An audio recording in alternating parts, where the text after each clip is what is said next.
Hello বন্ধুরা, কেমন আছো সকলে? আমি Nupur. Welcome everybody to my YouTube channel nature at the very core of science. আজকে আমি যে টপিকটা নিয়ে কথা বলবো সেটা হলো ভারতের মুক্তি সংগ্রামে বাংলা। আমরা সবাই জানি সাম্রাজ্যবাদী ব্রিটিশ শাসনের অবসানের জন্য ভারতের মুক্তি সংগ্রামে বাংলার মানুষ অনন্য সাধারণ ভূমিকা পালন করেছিলেন।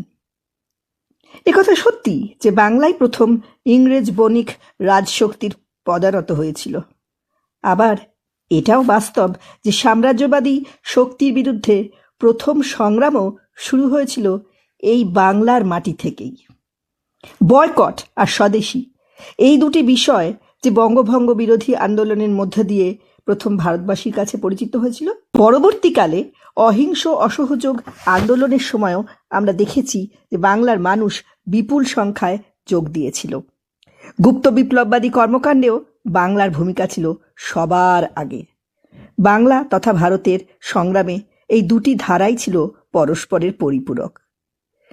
আজকে আমি যে বইটা থেকে তুলে নিয়েছি হাতে, ভারতের মুক্তি সংগ্রামে বাংলা এ সম্বন্ধে বলার জন্য, এটা পশ্চিমবঙ্গ সরকারের তথ্য ও সংস্কৃতি বিভাগ থেকেই পরিচালিত এবং পরিচিত হয়েছিল মানুষের কাছে।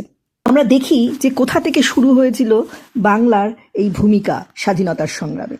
সেটা আজকের নয়, অনেক অনেক আগেকার দিনের কথা। সেই 1757 সালের 23শে জুন, যখন পলাশী যুদ্ধে ব্রিটিশ ইস্ট ইন্ডিয়া কোম্পানির সেনাপতি রবার্ট ক্লাইভের কাছে বাংলার স্বাধীন নবাব সিরাজউদ্দৌলা পরাস্ত হন। মীর জাফর, ইয়ার লতিফ খাঁ, রাজা রাজবল্লভ, জগৎ শেঠ, এদের সবার ষড়যন্ত্র এবং সহযোগিতার ফলেই কোম্পানি এই যুদ্ধে জয়ী হয়েছিল। সেই শুরু 2 শতাব্দীব্যাপী পরাধীনতার ইতিহাস। বিশ্বাসঘাতক মীর জাফরকে বাংলার নবাব পদে বসিয়েছিল ইংরেজ সরকার। 1760 সালে মীর জাফরের বদলে মীর কাসিম বাংলার মসনদে বসলেন, যদিও তাকে ইংরেজরাই মসনদে বসতে সাহায্য করেছিল। কিন্তু অচিরেই তার সঙ্গে ইংরেজদের সংঘাত বেঁধে গেল। বিনা শুল্কে বা নামমাত্র শুল্কে ব্যবসা করার কোম্পানির যে একচেটিয়া অধিকার, তা তিনি খর্ব করেছিলেন। ব্যাস, ইংরেজের সঙ্গে ঝামেলা লেগে গেল।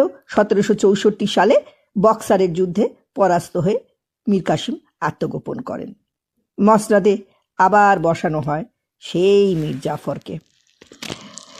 নখদন্তহীন মুঘল সম্রাট দ্বিতীয় শাহ আলমের কাছ থেকে 1765 সালে east India company Bangla, Bihar, উড়িষ্যার দেওয়ানির সনদ আদায় করে। শুরু হয় বাধাহীনভাবে কোম্পানির লুণ্ঠন, অত্যাচার, শোষণ। এই লুণ্ঠন ও শোষণের ফলে 1769 থেকে 1770 সাল জুড়ে বাংলা, বিহার আর উড়িষ্যার বুকে নেমে আসে করাল দুর্ভিক্ষ। তবুও জবরদস্তি খাজনা আদায় চলতেই থাকে। তৎকালীন জনসংখ্যার 1/3 মানুষ, যেটা সংখ্যায় দাঁড়ায় 1 কোটি, এই দুর্ভিক্ষে মারা যায়। আমরা জানি ইতিহাসে এই মন্বন্তরকে অভিশপ্ত 76-এর মন্বন্তর বলা হয়। ইংল্যান্ডের শিল্প বিপ্লবের জন্য যে পুঁজি বিনিয়োগ করা হয় তা বাংলা লুণ্ঠন করেই সংগৃহীত হয়েছিল। আবার সুচতুর ইংরেজ সেই শিল্পজাত পণ্য বিক্রি করার জন্য বাংলার তাঁত ও কুটির শিল্পকে ধ্বংস করেছিল। 1793 সালে এরপর গভর্নর জেনারেল লর্ড কর্নওয়ালিস সমগ্র বাংলা প্রেসিডেন্সিতে চিরস্থায়ী বন্দোবস্ত নামে নতুন ভূমি ব্যবস্থা প্রবর্তন করেন। এই ব্যবস্থা আমাদের দেশের স্বনির্ভর ও স্বাধীন গ্রামগুলির অর্থনৈতিক ব্যবস্থাকে ভেঙে তছনছ করে দেয়। কোম্পানির শোষণ, অত্যাচার ও নতুন ভূমি রাজস্ব ব্যবস্থার বিরুদ্ধে ব্যাপক কৃষক অসন্তোষ দেখা দেয়। অষ্টাদশ শতাব্দীর শেষ দিকেই বাংলার বিভিন্ন প্রান্তে শুরু হয়ে যায় কৃষক বিদ্রোহ। প্রায় 1 শতাব্দী ধরে বাংলার বিভিন্ন প্রান্তে সেই বিদ্রোহগুলি ঘটেছিল। সন্ন্যাসী ফকির বিদ্রোহ, বিহার, গোটা উত্তরবঙ্গ, ঢাকা, ময়মনসিংহ পর্যন্ত এই বিদ্রোহ ছড়িয়ে পড়েছিল। কারিগর, কৃষক, বেকার, সৈন্য, সামন্ত, পাইক প্রভৃতিরাও এই বিদ্রোহীদের দলে যোগ দিয়েছিল। বিদ্রোহীদের নেতারূপে মজনু শাহ, ভবানী পাঠক, চেরাগ আলী, দেবী চৌধুরানী, এদের নাম আমরা গল্পে পড়েছি, ইতিহাসে জেনেছি। অভিশপ্ত ৭৬-এর পর থেকে ঊনবিংশ শতাব্দী জুড়ে রংপুর কৃষক বিদ্রোহ হয়, ভাগলপুরে বাবা তিলকা মাঝির নেতৃত্বে সাঁওতাল বিদ্রোহ হয়, রানী শিরোমণির নেতৃত্বে মেদিনীপুর ও বাঁকুড়ার চুয়ার বিদ্রোহ হয়, মেদিনীপুরের লায়েক বিদ্রোহ, টিপু গারোর নেতৃত্বে ময়মনসিংহে পাগলপন্থী বিদ্রোহ, তিতু মিরের নেতৃত্বে ওয়াহাবি বিদ্রোহ, নীল বিদ্রোহ, সিদো কানহুর নেতৃত্বে সাঁওতাল বিদ্রোহ এবং পাবনার কৃষক বিদ্রোহ, এই সমস্তগুলোর অভ্যুত্থান ঘটেছিল। ভারতে ইউরোপীয় শক্তির বাণিজ্য ও সাম্রাজ্য বিস্তারের সঙ্গে সঙ্গে পশ্চিমের দ্বারও খুলে গিয়েছিল।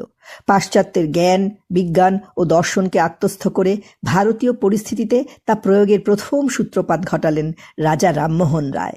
কবিগুরুর ভাষায় তিনিই ভারত পথিক। ঊনবিংশ শতাব্দী জুড়ে এক নবজাগরণের সূত্রপাত ঘটে। রাজা রামমোহন প্রতিবাদ করেন যাবতীয় কুসংস্কারের বিরুদ্ধে। তাঁরই উদ্যোগে নিষিদ্ধ হয় বিভৎস সতীদাহ প্রথা। এরপর 1817 সালে কলকাতায় হিন্দু কলেজের প্রতিষ্ঠা আর এক ঐতিহাসিক ঘটনা। এই কলেজ প্রতিষ্ঠা ও শিক্ষা বিস্তারে অনন্য ভূমিকা পালন করেন ভারত প্রেমিক ডেভিড হেয়ার। হিন্দু কলেজের শিক্ষক এবং ইয়াং বেঙ্গল আন্দোলনের পথপ্রদর্শক হেনরি লুই ভিভিডিয়ান ডিরোজিও ছিলেন তার ছাত্রদের কাছে মুক্ত চিন্তার প্রতীক। ইয়ং বেঙ্গলের বিশিষ্ট প্রতিনিধিরা ছিলেন তারাচাঁদ চক্রবর্তী, দক্ষিণারঞ্জন মুখোপাধ্যায়, কৃষ্ণমোহন বন্দ্যোপাধ্যায়, রাধানাথ সিকদার, প্যারীচাঁদ মিত্র, রামগোপাল ঘোষ, রামতনু লাহিড়ী প্রমুখ ব্যক্তিবর্গ। সমাজের যাবতীয় তথাকথিত অন্ধ অনুশাসন তারা হেলায় অবজ্ঞা করেছিলেন।